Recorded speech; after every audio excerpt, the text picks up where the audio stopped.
Hello friends, आप देख रहे हैं आपका चैनल शेयर बाजार विद आयुष। तो दोस्तों आज भी हम कह सकते हैं फिर एक और दिन रहा किसके नाम पे, रेलवे शेयर्स के नाम पे बढ़िया तेज़ी देखने को मिली। आईआरएफसी के अंदर आपने आज 5% से ज़्यादा का मूव देखा, करीबन 216 रुपये पर जाके स्टॉक में क्लोजिंग देखने को मिली। 10 रुपये एक दिन में बढ़ता हुआ नजर आया, बल्कि 224 रुपये का आज का हाई हमको देखने को मिला।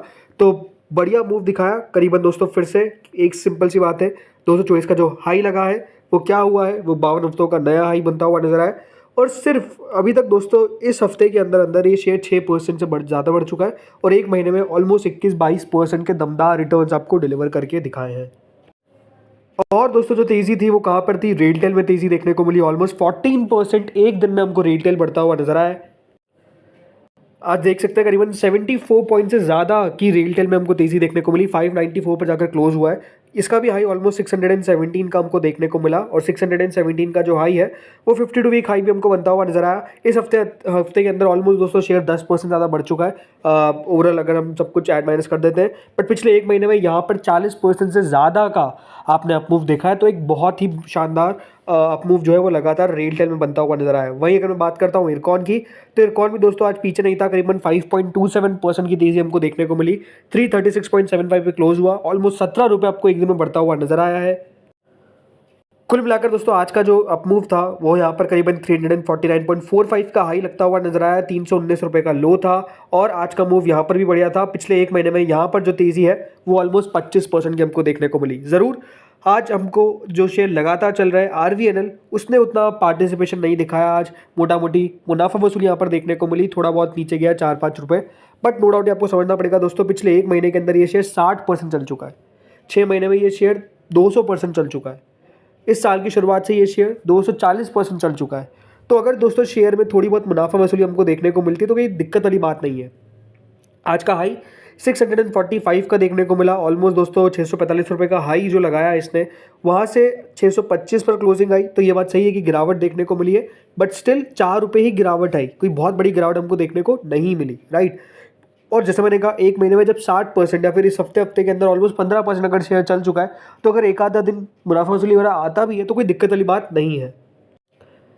सब बात अलग है वैल्यूएशन से सबको लेकर, लेकिन सबसे बड़ी बात क्या है कि दोस्तों तेज़ी हो क्यों रही है। तो आज की तेज़ी के पीछे की वजह क्या थी, तो सिंपल सी बात है, देखिए बजट नज़दीक आता जा रहा है और बजट को लेकर दोस्तों हर दिन कुछ ना कुछ नया निकल कर आता है। कुछ इस सेक्टर के लिए, कभी उस सेक्टर के लिए, कभी कुछ और सेक्टर के लिए। सो स्पेसिफिकली देखिए वो एक सबसे बड़ा कारण है कि ये सब शेयर के अंदर आपको इतना पार्टिसिपेशन देखने को मिल रहा है। स्पेसिफिकली जो यहाँ पर सेक्टर है, जो कैपिटल गुड्स सेक्टर है, जिसमें हम बात कर सकते हैं रेलवेज़ की, पावर की, ये दो बहुत ज़्यादा बढ़िया करते हुए नजर आ रहे हैं और इसीलिए दोस्तों तेज़ी लगातार हमको देखने को मिल रही है।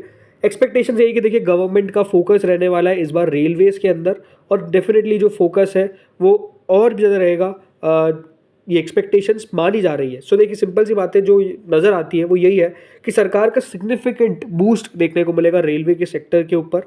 और माना जा रहा है कि देखिए सरकार इनके लिए कुछ नया अनाउंसमेंट कर सकती है। की infrastructure segment such as roads, railways, airports, sea ports, waterways, logistics are expected to provide significant opportunities for capital goods and engineering companies such as L&T, BHEL, ABB India। मतलब अगर इंफ्रास्ट्रक्चर की बात होती है और अगर इंफ्रास्ट्रक्चर में यहाँ पे होता है तो इन सब कंपनीज के ऊपर फोकस किया जा सकता है। गवर्नमेंट का दोस्तों फोकस रहेगा कि किस तरीके से पब्लिक इन्वेस्टमेंट को इनहांस किया जाए, पर्टिकुलरली इंफ्रा और रेलवेज के अंदर। ये कंटिन्यू सरकार चाहती है कि इनको अटेंशन मिलता रहे। सरकार चाहती है कि यहाँ पर इंक्रीज हो बजट के अंदर, मतलब एक्सपेक्टेशन है कि स्लाइट इंक्रीज देखने को मिलेगा रेलवे के बजट के अंदर, क्योंकि अपग्रेड करना है एग्जिस्टिंग इक्विपमेंट को, ये ऐसा माना जा रहा है, राइट। तो यही देखना है कि इस बार रेलवे के लिए स्पेसिफिकली क्या सरकार लेके आती है। कैपिटल गुड मेकर्स जो है उनके लिए ऑलमोस्ट 9 से 11% का राइज देखने को मिल सकता है इन फिस्कल 2025। उनके रेवेन्यू की बात कर रहा हूँ, led by continue significant outlays towards the railways, right. इसमें मेट्रोज भी आ गई इसके अंदर, फिर इसके अलावा डिफेंस है, रिन्यूएबल एनर्जी सेक्टर है, जिसके ऊपर दोस्तों सरकार का फोकस रहेगा। तो आई थिंक अब बहुत दूर नहीं है, याद रखिएगा जिनको नहीं पता है, 23 जुलाई को बजट सरकार पेश करेगी और यही देखना है कि 23 जुलाई को सरकार बजट के अंदर क्या क्या चीज़ें लेकर आती है, क्या क्या देखिए बजट के अंदर सरकार ऐसा लेकर आती है जो चौंका दिया जाए, राइट। आई थिंक बहुत सारी चीज़ें, और इस बार का बजट अपने आप में देखिए, जैसा मैंने कहा पहले भी कि अपने आप में थोड़ा सा इंटरेस्टिंग रहेगा। उसके पीछे का रीज़न है कि जो पहले बजट्स आ रहे थे वो देखिए बीजेपी के फुल फ्लेज आपको बजट देखने को मिलते थे, यानी क्योंकि बीजेपी के पास ओवरऑल मेजोरिटी थी। लेकिन इस बार क्योंकि मेजोरिटी नहीं है और जो उनके अलायंस पार्टनर्स है राइट, जैसे टीडीपी हो गया बिहार है और बिहार में जेडीयू है, खबरें ये निकल के आ रही है बार बार कि देखिए इनकी कुछ मांगे हैं राइट। तो अगर सरकार उन मांगों को पूरा करने जाती है तो क्या इधर कुछ कमी होगी, या फिर सरकार ने सोच लिया है क्या करना है। ये आई थिंक चीज़ें बहुत इंटरेस्टिंग होगी, इसलिए मैं कह रहा हूँ देखने वाली। बट नो डाउट देखिए एक्सपेक्टेशंस अगर मैं बात करता हूँ स्पेसिफिकली रेलवे सेक्टर को लेकर, वो बहुत ज़्यादा है। और यहाँ पर सरकार इंफ्रास्ट्रक्चर के ऊपर अगर पैसा खर्च करेगी तो आईआरएफसी है ही फोकस में। सरकार नए वैगन्स बनाएगी तो नो डाउट देखिए यहाँ पर बहुत सारी कंपनीज आरवीएनएल इन सबको लेकर। सो आई थिंक ये सब कंपनीज फोकस में रहने वाली है। तो अपने आप में बहुत यहाँ पर तेज़ी के पीछे का रीज़न सबसे बड़ा यही है। अब देख सकते हैं most railway stocks have had a strong run on the street in the last 1 year and have delivered multi-bagger returns. Railtel gain in this period has been to the tune of 310%, Ircon 315%, IRFC 500%, while RVNL has yielded over 400% in the same period.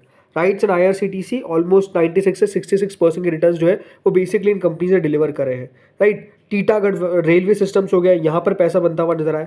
अब expectation जैसे मैंने कहा, with Dalal street expecting finance minister Nirmala Sitharaman to continue with the capex agenda and retain focus on fiscal discipline, PSU stocks from the stable of railways and defense are leading the bull run with up to 77% in return in just 1 year, right. तो जैसे मैंने कहा जो बाजार का दोस्तों माहौल रहता है ना, उस पर बाजार रिएक्शन देता है। आज आपने देखा जरूर, देखिए IT सेक्टर बढ़िया करता हुआ नजर आया, लेकिन IT के साथ साथ रेलवेज थे, जो रेलवे सेक्टर था जो आज बहुत बढ़िया करता हुआ नजर आया राइट। तो अपने आप में देखा वैसे तो बाजार में पूरी तेजी थी because of the TCS, but no doubt देखिए मार्केट्स में स्पेसिफिकली स्टॉक्स में मूव हमको बनता हुआ नजर आ रहा है। अब देखिए IRFC और सब में अगर सेपरेटली बात करें तो देखिए आज एक बहुत बड़ा मूव देखने को मिला। 222 रुपये 224 रुपये का इसका पावनत्व का हाई बन चुका है आज का। सिंपल सी बात है, देखिए जो मैं लगातार कहते आ रहा हूँ, वैल्यूएशंस को सबसे ज़्यादा आपको अपने जहन में रखना है, बिकॉज ये बात ध्यान रखिएगा 44 की PE पे अब आपको स्टॉक ट्रेड करता हुआ नजर आ रहा है। इसके Q1 नतीजे बहुत इंपॉर्टेंट रहेंगे कि कितना दोस्तों कंपनी का काम फाइनेंशियली बढ़िया चल रहा है, because at the end of the day आपको समझना पड़ेगा कि आपके पोर्टफोलियो के अंदर अगर फाइनेंशियली स्ट्रॉन्ग स्टॉक्स है ना, तो वो बाजार की हर तूफान आंधी सबको झेल लेंगे और बढ़िया करते हुए नजर आएंगे। लेकिन अगर वो फाइनेंशियली बढ़िया नहीं है तो बाजार की एक आंधी में भी देखिए तेज़ हवा चली और ये सब उड़ जाएंगे। तो ये आपको समझ में आना चाहिए कि फाइनेंशियली कंपनीज को स्ट्रॉन्ग रहना ज़रूरी है। बट नो डाउट देखिए एक मूव अच्छा आ रहा है, तो ये देखना है कि अब 225 रुपये इसका नेक्स्ट हर्डल रहेगा, उसको क्रॉस करेगा तो 250 के टूवर्ड्स भी मूव कर जाएगा। लेकिन अगर एक बार 200 के नीचे गया तो फिर 180 से 170 के बीच में जाने में इसको बहुत समय नहीं लगेगा। फिर आता है दोस्तों अगला शेयर जो है रेलटेल। आज का दिन बहुत ही बढ़िया रहता हुआ नजर आया, मतलब आज के दिन आपको स्टॉक ने 15% रिटर्न डिलीवर करे। और ये दिखाता क्या है, ये दिखाता यही कि देखिए स्टॉक के अंदर नो डाउट एक बहुत ही अच्छा आपको रन देखने को मिल रहा है। पिछले 1 महीने के अंदर हुआ क्या था, स्टॉक साइडवेज चल रहा था, लेकिन आज हमको एक बहुत बड़ा ब्रेकआउट ये डिलीवर करता हुआ नजर आया। अब यही देखना है दोस्तों कि जो 600 रुपये का लेवल है आज वो बहुत क्रूशल था, जिसको स्टॉक ने क्रॉस भी किया। अब ये देखना है कि यहाँ पर कितना टिका रहता है, ये देखने वाली बात होगी। नेक्स्ट आता है दोस्तों इरकॉन के अंदर भी आज एक बहुत बड़ा मूव देखने को मिला, ऑलमोस्ट 5-6% शेयर चला है। पिछले 5 दिनों में अगर आपने देखा है तो स्टॉक के अंदर हुआ क्या कि जो एक लेवल थे जहाँ पर स्टॉक अटक रहा था, अब दोस्तों उस लेवल को आज जाकर क्रॉस कर दिया है। अब ये देखना है कि मतलब क्रॉस कर दिया है, और लेकिन आज एक और नया लेवल को क्रॉस करने की कोशिश कर रहा था। पर ये देखना है कि हाँ, क्योंकि 349.45 का हाई है, तो ये साफ समझ सकते हैं कि 350 रुपये का एक रेजिस्टेंस जो है वो हमको देखने को मिल रहा है। अब देखते हैं कि ये क्रॉस हो पाता है कि नहीं। देन आरवीएनएल की अगर बात करें तो जैसे मैंने कहा आरवीएनएल में बहुत अच्छा मूव देखने को मिल रहा है। 650 मोटा मोटी हर्डल रहेगा।